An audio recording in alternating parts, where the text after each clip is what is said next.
আসসালামু আলাইকুম ভিউয়ার্স, সবাই কেমন আছেন? আশা করি সবাই ভালো আছেন। তো অলরেডি আজকে চলে আসলাম সকাল সকাল ঘুম থেকে উঠেই দুইটা মোটর লাগানোর জন্য। আর গতকালকে রাত্রে কিনে রেখেছিলাম একটা বাঙালি ভাইয়ের, মানে আমাদের পাশে এক বড় ভাইয়ের মোটর নষ্ট হয়ে গেছে। তো অলরেডি চলে আসলাম চেঞ্জ করার জন্য। এখন সকাল করে ঘুম থেকে উঠলাম, বের হলাম। একটা আমার মালিকের, একটা হচ্ছে গিয়ে ওর। আজকে দুটো লাগাতে হবে। তো আপনাদেরকে দেখাচ্ছি কোথায় লাগাবো।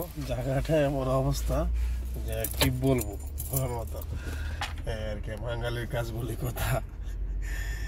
দেখতেছেন আজকে দুটা মোটর লাগাবো ইনশাআল্লাহ। তো আপনাদেরকে দেখাচ্ছি কোথায় লাগাবো, পুরোনো মোটরটা কি অবস্থা আছে, কি পরিস্থিতিতে আছে। এটা কি বলা হয়, প্রবাস। দেখতে পাচ্ছেন এটাই হচ্ছে প্রবাস। দেখেন মোটরটা কোন জায়গায়, এমন পরিস্থিতিতে আছে, কাজ ছাড়া। অলরেডি তারা সাফ করছে মেবি কালকে রাত্রে, পুরোটা সাফ করেনি।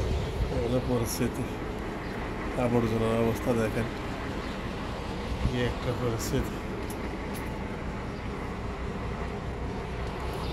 ভাবতেছেন এটা খারাপ হয়ে গেছিল,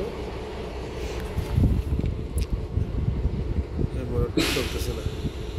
এখন এটাকে খুলে নতুন একটা যেটা আছে ওটাকে লাগাতে হবে। দেখতে পাচ্ছেন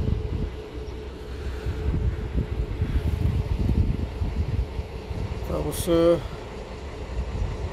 আপনাদেরকে দেখাবো পরবর্তীতে ভিডিওতে মোটরটা কীভাবে লাগালাম, কীভাবে দেখাবো আপনাকে। আসলে কীভাবে যে দেখাবো, এখানে বর্তমান পরিস্থিতির যে অবস্থা, এখানে কাজ মোবাইল রাখার মতো সুযোগ নেই। তারপরে চেষ্টা করবো আপনাদেরকে ভিডিওর মাধ্যমে দেখার জন্য কীভাবে খুলতেছি, কীভাবে লাগা দিচ্ছি। হ্যাঁ, আচ্ছা ঠিক আছে, সবাই ভালো থাকবেন, সুস্থ থাকবেন, সাথে থাকুন। হ্যাঁ, ওকে, আসসালামু আলাইকুম।